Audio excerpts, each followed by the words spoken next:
I never thought a snowstorm and a pile of trash cans would nearly bring down an entire HOA, but here we are. It started on a Tuesday morning in mid-January when the temperature had been hovering somewhere around 12 degrees Fahrenheit for about 4 days straight, which is the kind of cold that makes your car door handles feel like they're going to snap off in your hand and makes you genuinely question your life choices about living in the Northeast. Our neighborhood, Crestwood Commons, had been buried under about 9 inches of fresh powder overnight, on top of a base layer of compacted ice that had been sitting around since the previous week's storm. The roads were a mess, the sidewalks were impossible, and everybody on the street was doing that slow, shuffling penguin walk trying not to slip on their own driveways. I had been a resident of Crestwood Commons for about 6 years at that point. It's one of those cookie-cutter suburban neighborhoods where every house looks vaguely similar. There's a mandatory lawn care schedule posted in the community newsletter, and somewhere along the way, a group of people decided that the best use of their free time was joining the homeowners association and making everybody else's life a little more complicated. Most of the HOA stuff was minor annoyances. You couldn't paint your shutters a color that wasn't on the approved list. You had to have your garbage bins back in your garage or behind the house by a certain time after pickup day. Standard stuff. Annoying, but you learned to live with it. The real problem at Crestwood Commons had a name, and that name was Marlene Radcliffe. Marlene was the self-appointed enforcer of the HOA board, though her actual title was Community Standards Coordinator, which she had apparently lobbied for herself 2 years prior when the previous holder of that role moved to Florida and didn't look back. Marlene was probably in her mid-50s, always wore a puffy vest even indoors from what I could tell through her front window, and had that specific kind of energy where she seemed genuinely pleased when she found something to complain about. She drove a white SUV she kept spotless year-round, which I found impressive given the road salt situation we dealt with every winter. She also had a habit of showing up at people's doors unannounced, clutching a clipboard like it was a weapon. I'm Greg Gordon. I'm 41 years old. I work remotely doing data analysis. I have a golden retriever named Biscuit, and I own a 3-bedroom house on Crestwood Loop, which is the main circular road that runs through the interior of the neighborhood. My property is on a corner lot, which means I have a bigger driveway than most of my neighbors and a longer stretch of sidewalk to maintain. That corner lot is relevant to this whole story, so keep it in mind. Because of the size of my driveway and the fact that I have a bad back that has absolutely zero interest in me spending 2 hours shoveling 9 inches of snow, I had been paying a guy named Dave Kowalski to plow my driveway and clear my sidewalks for the past 3 winters. Dave was excellent. He was reliable. He showed up when the storm was done or close to done. He had a compact plow truck that handled residential driveways well, and his pricing was completely reasonable.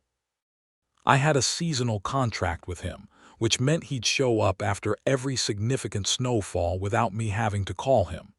He'd just appear, do his thing, and send me an invoice at the end of the month. It was one of the best arrangements I'd made since moving to Crestwood Commons, honestly. On this particular Tuesday, Dave showed up around 7 in the morning to clear my driveway. I was still in my pajamas drinking coffee and watching Biscuit press his nose against the glass door, extremely confused about why the world had turned white again. I heard the familiar rumble of Dave's truck out front, saw the headlights swinging through the falling snow, and I felt that quiet relief that comes from knowing you're not the one who has to go out there and deal with it. The problem was that trash pickup day in Crestwood Commons is Tuesday, which meant that basically every single resident had their garbage bins and recycling bins parked out at the curb, waiting for the city truck that usually comes through sometime between 10 in the morning and 2 in the afternoon. The bins were all out there in the dark at 7 in the morning, half of them already buried under the fresh snowfall, lined up along the curbs all through the neighborhood. Dave did what any experienced plow driver would do, which was work around them as best he could.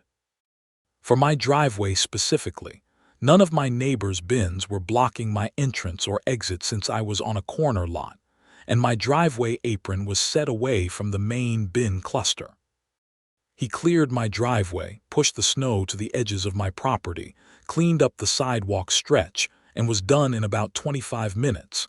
He waved at me through the glass as he drove off, and I went back to my coffee. By 9 that morning, I had a voicemail from Marlene Radcliffe. I almost didn't listen to it. I saw her name on the caller ID, and I genuinely considered just deleting it and pretending it never happened. But I knew that ignoring Marlene only delayed the problem and made it worse, so I sat down, topped off my coffee, and hit play. "Mr. Gordon, this is Marlene Radcliffe calling from the Crestwood Commons HOA Community Standards Office. It has been brought to my attention that your contracted plow service arrived on the property this morning without providing any advance notice to the community. As I'm sure you're aware, Tuesday is our scheduled refuse collection day, and residents have their bins positioned at curbside for pickup. Your plow driver's arrival without notice made it impossible for residents to move their refuse containers in advance of the plowing activity, and several containers were displaced or came into contact with snow accumulation pushed by your plow. Going forward, we are requiring that your plow driver call ahead before arriving so that residents have adequate time to move their trash cans. This is a community standards issue and your cooperation is expected. Please feel free to call me back at your earliest convenience. Thank you." I stared at my phone for a solid 5 seconds. Call ahead. She wanted Dave to call ahead before he showed up to plow my private driveway on my private property, before 7 in the morning, so that the neighbors could wake up before dawn and move their trash cans. I called Dave. Dave answered on the second ring because he's always got his phone on him during winter. I explained what Marlene had left on my voicemail, and there was a pause on the other end. "She wants me to call you so you can call them so they can move their bins," he said. "Or I guess call some general number. I'm not entirely sure what her communication chain looks like. Greg, I'm out plowing driveways at 6, 7 in the morning. I'm not calling anybody. I've got 15 stops before noon." "I know, Dave, I'm not asking you to. I'm just letting you know this is apparently a thing now. That's the most ridiculous thing I've heard since the Hendersons on Maple asked me to plow their driveway in a specific pattern so it didn't disturb their garden layout. In January, when everything was dead. Yeah, look, just keep doing what you're doing. I'll handle Marlene." I hung up and started typing out a response to Marlene's voicemail via email, because I've learned that with HOA stuff, you always want everything documented in writing.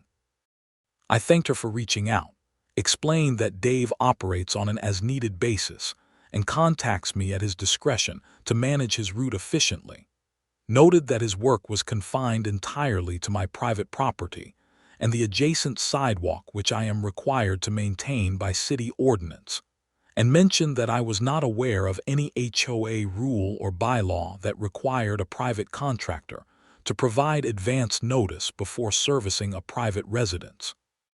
I asked her to please point me to the specific bylaw that established this requirement. I sent the email and went back to my data work. She responded by 3 that afternoon. The email was long and somewhat rambling, full of phrases like community harmony and shared responsibility and mutual courtesy. But when I stripped all of that away, there was nothing in there that cited an actual bylaw. She referenced the HOA's general good neighbor policy clause, which, when I went back and read it in the actual CC and RS document I had filed away from when I bought the house, was so vague as to be essentially meaningless. It was one of those catch-all clauses that HOA boards love to wave around when they want to make somebody do something without actually having a rule to back it up. I wrote back and said as much politely. By the following Monday, I received a formal written notice from the HOA board citing me for a community standards violation, specifically for failure to ensure contracted service providers adhere to community courtesy protocols regarding advance notification. The fine was $50. $50 for not having my Plow guy call ahead. I set the notice on my kitchen counter next to my coffee maker and looked at it for a while. Biscuit came over and sniffed it, which felt like appropriate commentary. Now, here's where I need to tell you a little bit about myself that becomes relevant. I spent about 4 years before my current date a job doing compliance work for a property management company. I am not a lawyer, but I know how to read legal documents. I know what an enforceable covenant looks like versus window dressing language. And I know the difference between an HOA that has its procedural ducks in a row and one that's just been doing whatever it wants because nobody ever pushed back. I had a feeling Crestwood Commons was very much the latter. I pulled out my CC and RS, which are the covenants, conditions, and restrictions that govern everything the HOA can and can't do in our neighborhood. I also pulled out the HOA bylaws, which I had requested a full copy of about 2 years earlier just because I like having documents on file. I spent a Sunday afternoon going through both with a highlighter, which is exactly as thrilling as it sounds, but also the kind of thing that pays off when you need it. What I found was interesting. First, there was no provision anywhere in the CC and RS, or the bylaws that required homeowners or their contractors to provide advance notice of service visits. The good neighbor policy, clause Marlene kept referencing, was in a section that dealt with noise ordinances, specifically about avoiding loud power tools before 8 in the morning. Dave arrived at 7, so technically that was a closer call, though his plow truck doesn't qualify as a power tool under any reasonable interpretation. But even that rule didn't require advance notice. It just said to be mindful of noise. Second, and more interestingly, I found the section of the bylaws that covered how fines could be issued. According to the bylaws, before a fine could be formally issued, the HOA board was required to send a written warning with a 7-day cure period, during which the homeowner had the opportunity to correct the violation or contest it. Only after that 7-day cure period elapsed without resolution could a fine be levied. I had received no warning letter. I had received Marlene's voicemail, her email, and then a fine notice, with no formal warning letter in between. The process was wrong. The fine was procedurally invalid. I also noticed something else. The fine notice had been signed by Marlene Radcliffe under the title Community Standards Coordinator. But according to the bylaws, fines could only be formally issued by the HOA board as a body, meaning a majority vote was required, and the notice had to carry the signature of either the HOA president or the HOA secretary. Marlene was neither. She was a coordinator, which was an appointed advisory role, not an elected voting member with authority to issue fines on her own. I drafted a very detailed response letter. I cited the specific bylaw sections by number. I noted that no warning letter had been issued. I noted that the cure period had not been observed. I noted that the fine notice lacked the required signatures. I stated that I was contesting the fine in its entirety on procedural grounds and requested that the matter be presented to the full board at their next scheduled meeting, which I had a right to attend under the bylaws. I sent it certified mail.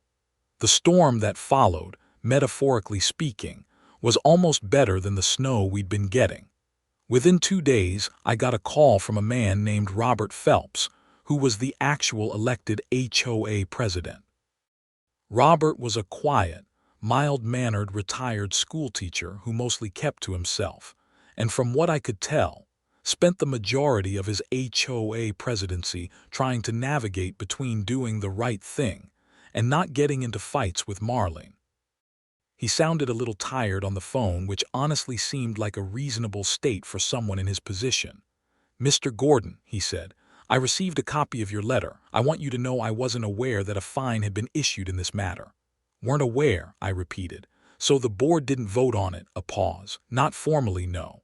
"Then the fine is invalid." Another pause, longer this time. "I'm going to have to look into this more carefully. I'll be in touch." The next HOA board meeting was the following Thursday evening, held at the community clubhouse, which is a room above the maintenance garage that smells faintly of old carpet and always has exactly one flickering fluorescent bulb that nobody ever replaces. I showed up bundled in my heavy winter coat because the heat in that room was perpetually lukewarm at best. I had my documents in a folder, a copy of the bylaws, and a very strong thermos of coffee because I had been to these meetings before and I knew they could go long. About 20 people showed up, which was apparently a record attendance for a winter meeting. Word had gotten around about the Plow situation. I had mentioned it to a few neighbors, mostly because it's the kind of thing that strikes people as ridiculous enough to tell somebody else about, and those neighbors had mentioned it to other neighbors, and here we were with a full house. Marlene was already there when I arrived, sitting at the board table with her clipboard, and she gave me the kind of smile that doesn't reach the eyes when I walked in. Robert Phelps sat at the head of the table looking like a man bracing for a long evening. The meeting opened with the usual procedural nonsense, approvals of previous minutes, treasurer's report, and then Robert announced that there was an agenda item regarding a contested fine issued to a resident, and turned things over to Marlene to present the community standards concern. Marlene stood up and launched into what I can only describe as a presentation. She had printed handouts. She talked about the importance of community courtesy, about how the Plow driver's unannounced arrival had caused chaos as residents scrambled to move their bins, about how one elderly neighbor, Mrs. Petrovich in the blue house on the curve of the loop, had apparently slipped on an icy patch while rushing out to move her bin before the Plow came through. She described this as a safety incident resulting from the absence of advance notification. Now, the Mrs. Petrovich detail was new information, and I felt a brief moment of genuine concern until I thought about the timeline. Marlene was claiming Mrs. Petrovich slipped while rushing to move her bin before my Plow arrived. But Dave had arrived and finished before 7:30 in the morning. Mrs. Petrovich's section of the street was not my section of the street, and the neighborhood's shared driveways and street lanes weren't plowed by Dave at all, only by the city crew that came through later. So how exactly was Mrs. Petrovich rushing to move her bin in response to my private driveway plow contractor? I wrote a note on my folder. Petrovich location, timeline.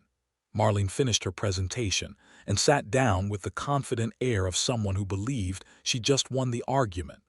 Robert turned to me and asked if I had anything to add. I stood up and walked them through everything, calmly, methodically, from the beginning. I explained that the complaint concerned a contractor working on my private property and my maintained sidewalk. I explained that no bylaw existed requiring advance notice of private contractor visits. I explained the noise ordinance as the only potentially applicable provision, and noted that Dave had not been operating power tools, that a plow truck engine at a reasonable distance was comparable to any other vehicle, and that in any case that rule required being mindful of noise, not calling ahead. I explained that the fine had been issued without a warning letter, without a cure period, and without a board vote, all of which were procedural requirements under the bylaws I was now holding up and citing by section number. I explained that Marlene's title did not grant her unilateral authority to issue binding fines on behalf of the HOA. I also noted that I had a neighbor right here in this room. I gestured toward Mike Albright, who lived 2 houses down from me and had come specifically because he was curious, who could confirm that Dave's arrival had not impacted his trash can situation at all that morning and who had seen the whole thing from his kitchen window. Mike gave a small wave. "It was fine," he said. "He went around everything, didn't touch anything." I then addressed the Petrovich claim. I asked Marlene directly to clarify exactly where Mrs. Petrovich's residence was in relation to my property, and at what time she alleged the incident occurred. Because, I said, if it was after 8 in the morning, it was well after Dave had already finished and left my street entirely, meaning there would be no causal connection between Dave's visit and Mrs. Petrovich's slip even if the timing and location had lined up, which they didn't. Marlene's clipboard came up a little higher. The point is that the community needs a system. A system isn't in the bylaws, I said. If you want a system, you need to propose an amendment, hold a community vote, pass it properly, and then enforce it going forward. You can't retroactively fine me for violating a rule that doesn't exist.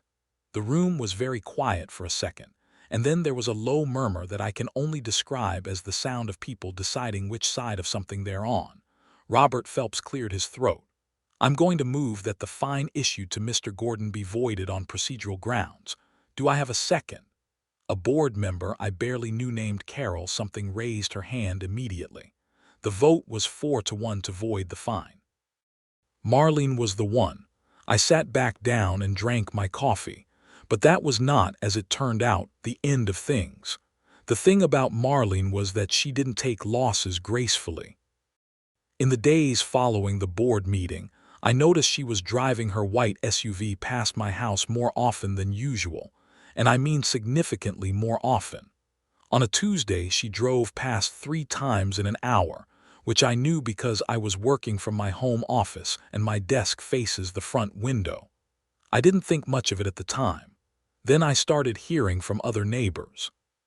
Specifically, I got a call from Linda Garza, who lived directly across the loop from me, and she said that Marlene had knocked on her door and asked if she'd witnessed any issues with my Plow guy over the past few weeks. Linda had told her no, and then called me to give me a heads up. Then Tom Nguyen from the far end of the loop texted me to say Marlene had sent him a direct message through the neighborhood app asking if he thought the Plow situation was a genuine community concern. Tom told her he hadn't been affected and she hadn't responded. She was building a case, or trying to.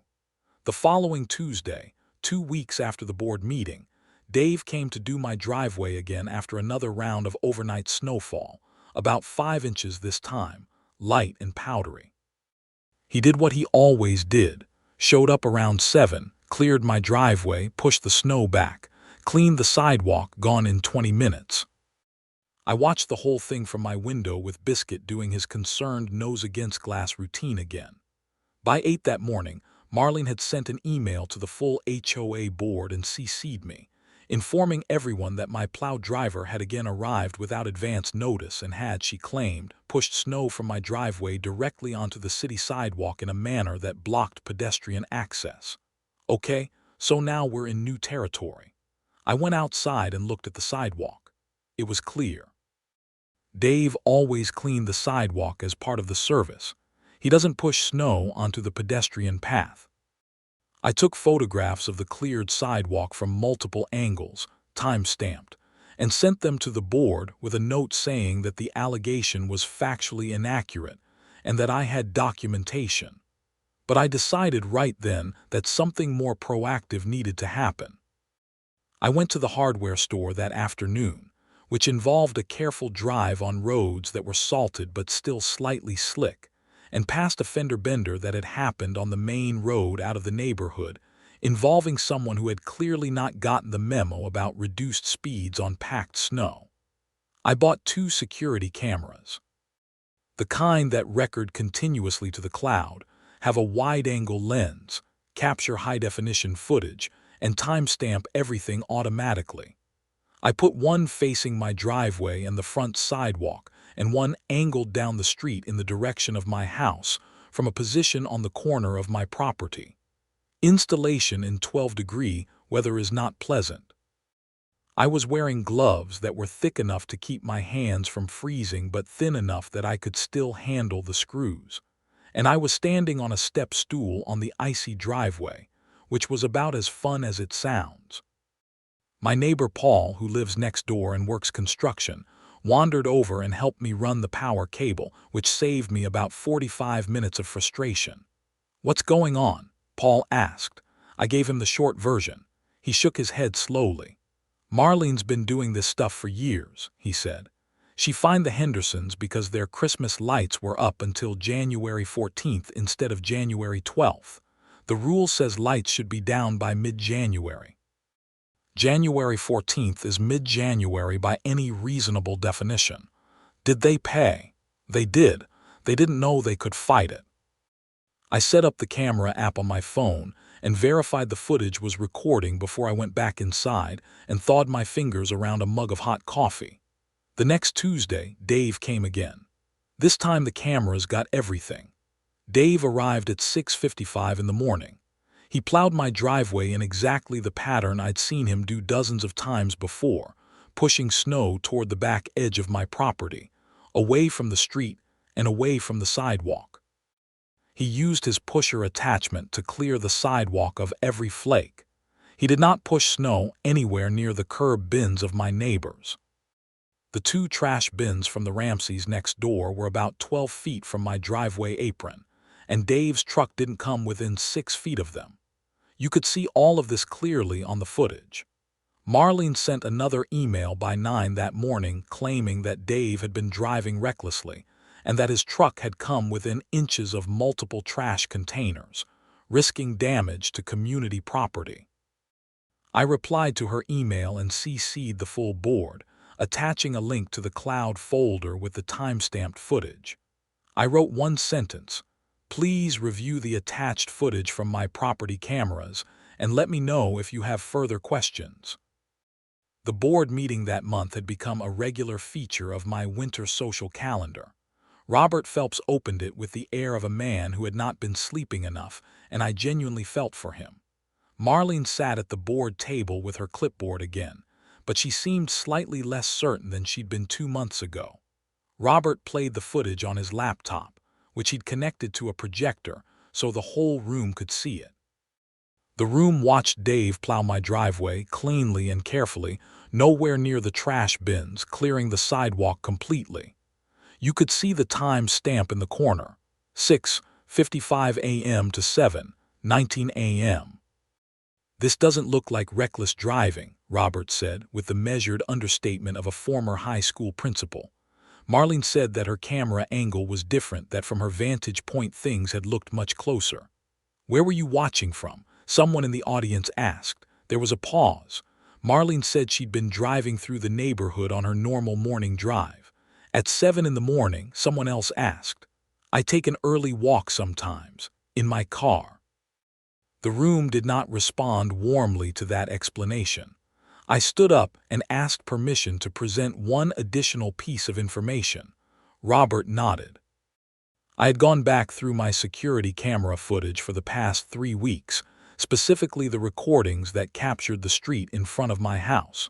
I had found something interesting. On 14 separate mornings, Marlene's white SUV had driven slowly past my house.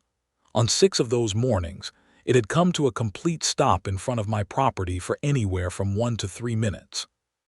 On 2 occasions, she had stepped out of the vehicle, stood on the sidewalk in front of my house, and appeared to look around, once checking the area near my trash bins. Now, there's nothing illegal about standing on a public sidewalk or driving through a neighborhood. But it established a pattern of surveillance that I thought the board should be aware of, especially in the context of her continuing to file complaints that were being contradicted by physical evidence. I showed the relevant clips on my phone, which Robert then connected to the projector. The room was very quiet. I said that I wasn't making any accusations, but that I wanted the board to understand that my driveway situation had become a subject of what appeared to be ongoing monitoring by a board coordinator, and that the resulting complaints had not been substantiated by any independent evidence, only by Marlene's personal observations, which had been contradicted twice now by time-stamped camera footage. Robert thanked me for the presentation and called a brief recess. During the recess, something happened that I hadn't anticipated. About 6 other neighbors came up to me, not to chat but to hand me things. Linda Garza handed me a printout of a direct message from Marlene asking her to write a statement supporting the noise complaint. Tom Nguyen showed me a screenshot of Marlene's neighborhood app message. 2 other neighbors had received similar solicitations asking them to support complaints they personally hadn't witnessed or been affected by. One of them, A woman named Patricia Chen, who had lived in Crestwood Commons for almost 12 years, pulled me aside and said, "This has been going on for a long time."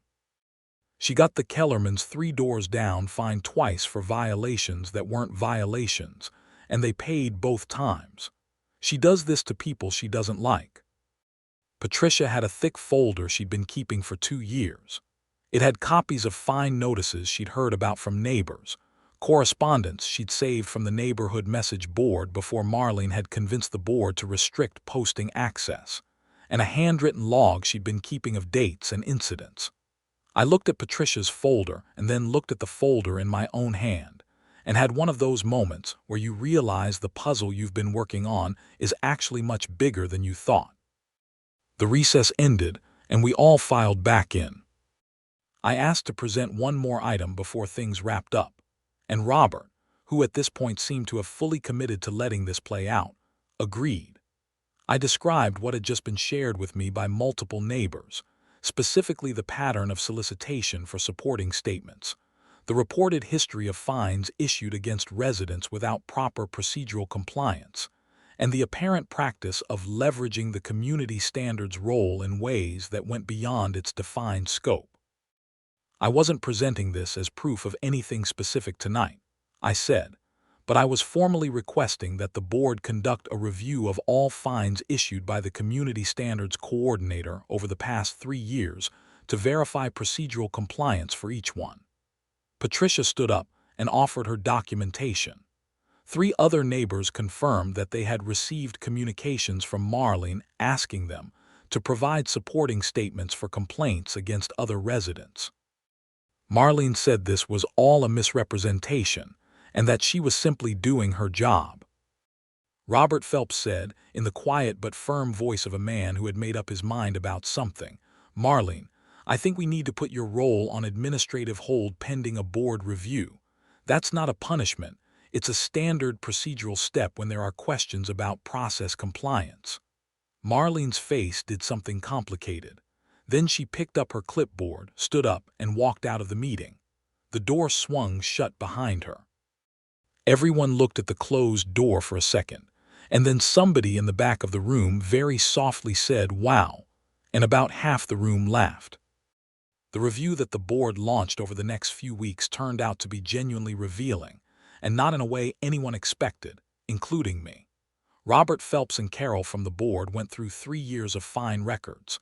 What they found was that 47 fines had been issued under Marlene's community standards role during that period. Of those 47, 29 had been issued without the required warning letter and cure period. 14 had been issued without a board vote. 6 had been issued for alleged violations of provisions that didn't actually exist in the CC and RS or bylaws. And in 3 cases, the fines had been paid by residents, then collected directly by Marlene on behalf of the HOA, but the deposits hadn't made it into the HOA's bank account in a timely manner. 2 of those 3 deposits were delayed by nearly 6 weeks before appearing. Now the first set of problems, the procedural violations, those were HOA internal issues. Embarrassing, fixable with repayments and apologies, but internal. The third category, the late deposits, that was something else. The total amount across those 3 cases was $940. Robert had quietly gone to the HOA's bank records and found that during the periods when those deposits were delayed, there were personal check withdrawals from an account he didn't recognize. This wasn't his area of expertise, so he did what any reasonable person would do. He called a CPA who did volunteer work with community associations, explained the situation, and asked what he should be looking at. The CPA told him that if funds collected on behalf of the association weren't being deposited in a timely manner, and there were unexplained withdrawals in the gap period, that could potentially constitute misappropriation of funds. Robert sat on that information for about 4 days, I think because he was the kind of man who genuinely didn't want it to be true. But then he called the non-emergency line for the local police department and explained the situation, said he had financial records and wanted to understand if there was something that needed to be reported. A detective came out and looked at the records, took copies, asked a few questions. I found out about all of this from Robert himself, who called me one evening while I was eating dinner and filling Biscuit's water bowl, and explained the whole thing in a flat, tired voice. He seemed genuinely sad about it, not in the way of someone who was covering anything up, but in the way of someone who'd had to accept something he'd been hoping wasn't true. The detective investigation moved relatively quickly because the amounts were small enough to trace clearly, and the paper trail was unusually clean. Marlene had collected checks from residents directly, bypassing the HOA's standard drop box, and had been depositing them late, apparently after using the money briefly for personal expenses. With 3 documented instances, it was enough for the detective to bring Marlene in for questioning. I don't want to overdramatize this part, because honestly the most dramatic thing is just how ordinary the whole thing looked from the outside. I didn't see any flashing lights or any dramatic arrest scene. What happened, from what Robert told me later, was that Marlene was asked to come to the police station voluntarily, which she did with a lawyer present. And after a few rounds of questioning and examination of both the HOA's records and her personal financial records, she was charged with misappropriation of funds, specifically embezzlement of a small amount but legally still embezzlement under state law. She resigned from the HOA board and all her roles immediately upon being charged. Her lawyer negotiated a plea deal that involved full restitution to the HOA, a fine, and a period of probation. She didn't go to jail, which I had mixed feelings about, but she was formally convicted of a misdemeanor and had a record, and she was permanently barred from serving in any HOA-related role under the terms of the settlement, which, given the circumstances, felt appropriate. The whole thing became something of a local curiosity for a few weeks. Nothing that made major news, it was too small and too local for that.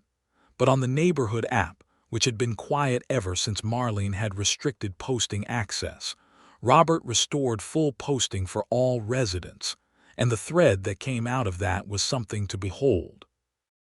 Dozens of neighbors posting about encounters with Marlene over the years, fines they'd paid that they shouldn't have, warnings they'd received for non-violations, the general low-grade anxiety that seemed to come with living in a neighborhood where one person had been using an official-sounding title to pressure people into compliance. Patricia Chen became something of a neighborhood hero, partly because of her documentation folder and partly because she had the courage to share it publicly. People started calling her the archivist, which she seemed to find both funny and slightly embarrassing. The HOA board, now operating without Marlene's interference, did a full remediation process. They identified all 29 residents who had been fined without proper procedure and issued formal apologies along with refund checks. The 6 residents fined for non-existent violations got their money back plus a small additional payment to cover any incidental costs. The board also voted to update the bylaws to add explicit language about fine procedures, require dual signatures from elected officers on all fine notices, and create a formal appeals process that had a clear timeline and clear standards. They also voted to eliminate the Community Standards Coordinator role entirely and replace it with a more limited neighborhood liaison position, whose duties were strictly limited to communicating information, not issuing violations or collecting money. The new position would be elected, not appointed, and would have no individual authority to act on behalf of the board. Robert Phelps got re-elected as HOA president by an overwhelming margin, which I thought was well-deserved. The guy had done the right thing the moment he had the information he needed to do it, even when it was uncomfortable. Now, through all of this, I had been in regular contact with Dave Kowalski, keeping him updated on the situation because I figured he deserved to know since his name had been dragged into it repeatedly. Dave's reaction to the embezzlement news was about what you'd expect. She was collecting fines and keeping the money, and she started this whole thing because she wanted my phone number, he said. Essentially, yes. That's unbelievable. Welcome to Crestwood Commons. Dave laughed his way through the rest of the conversation and then said something that stuck with me. He said, "You know what kills me? I would have called ahead. Not every time, I mean that's not realistic.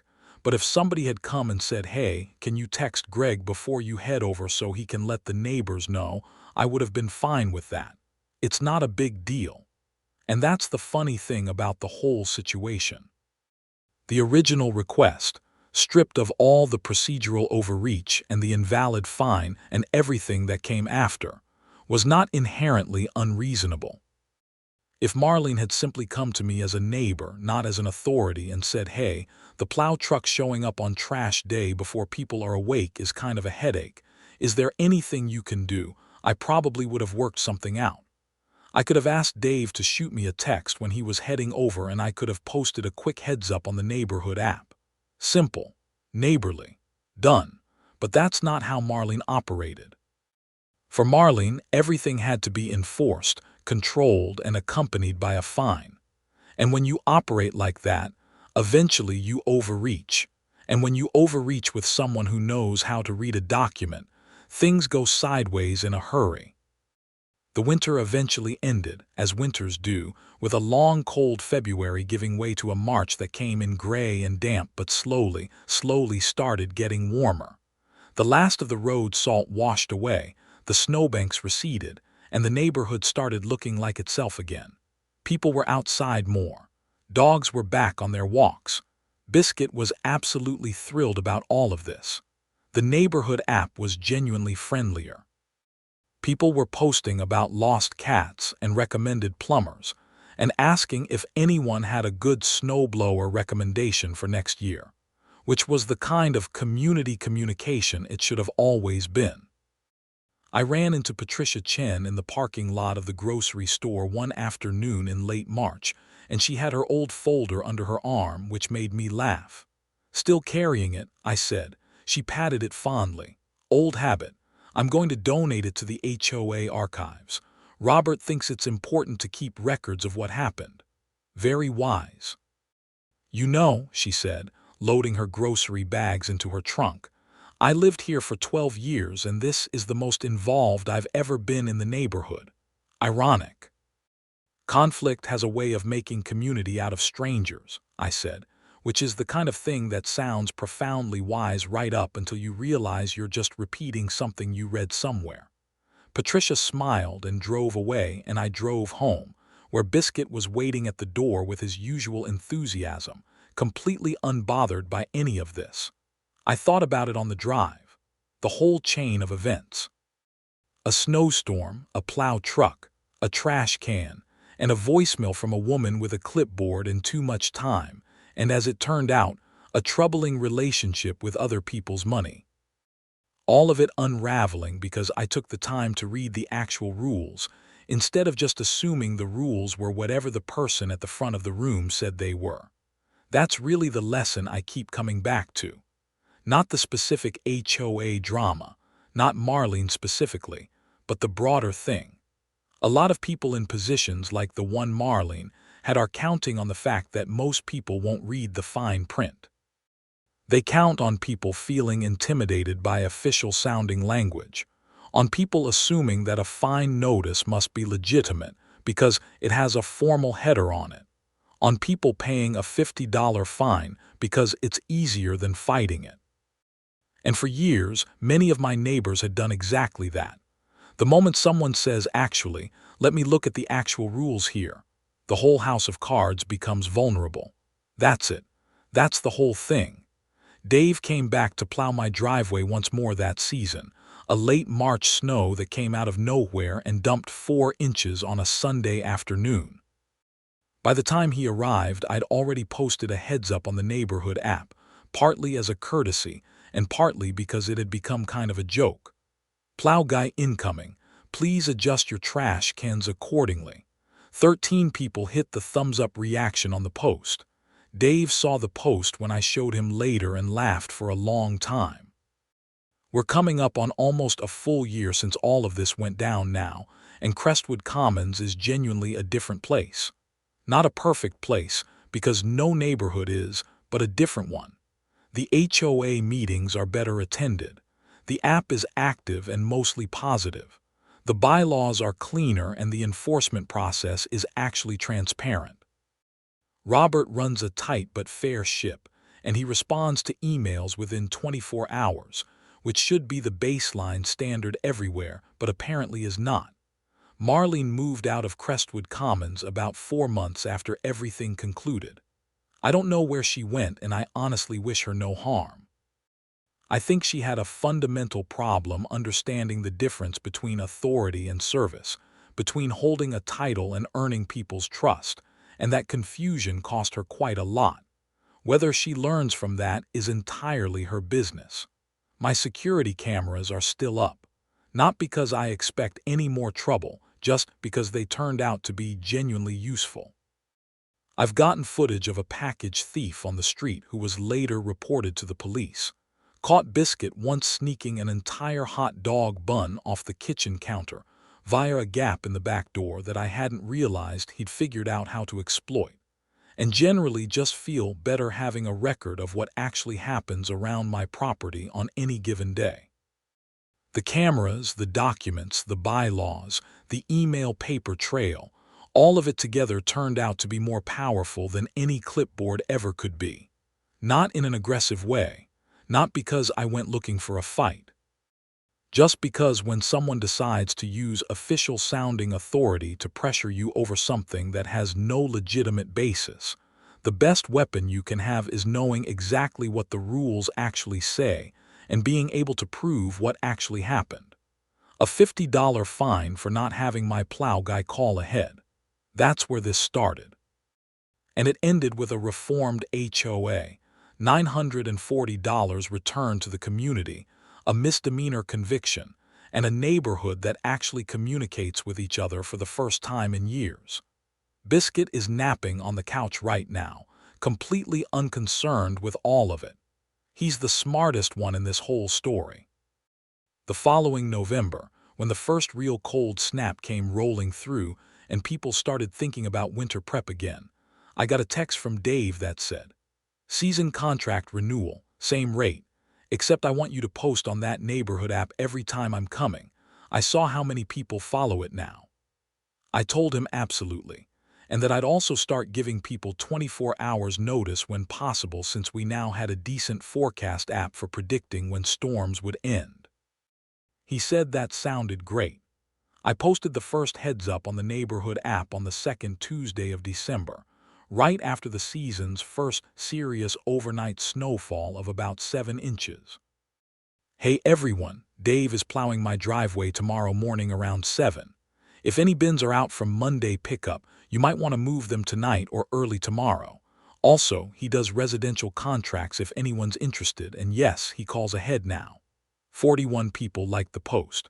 Patricia Chen commented full circle with a small smiley face.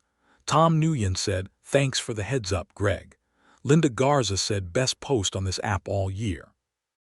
And Robert Phelps, the tired but decent HOA president who had done the right thing when it mattered, just put a single thumbs up emoji on the post and nothing else, which I thought was perfect. The snow came down overnight, 5 inches on top of the frozen layer from earlier in the week, and the neighborhood was quiet and white and cold and still, the way it should be on a winter morning before anyone's awake.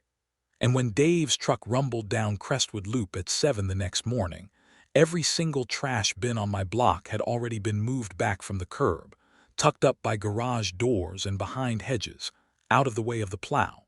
Not because anyone was forced to. Not because of a fine or a clipboard or a voicemail from someone with a title they were using wrong. Just because somebody asked nicely and the neighborhood actually functioned like a neighborhood. That's how simple it should have been from the very beginning.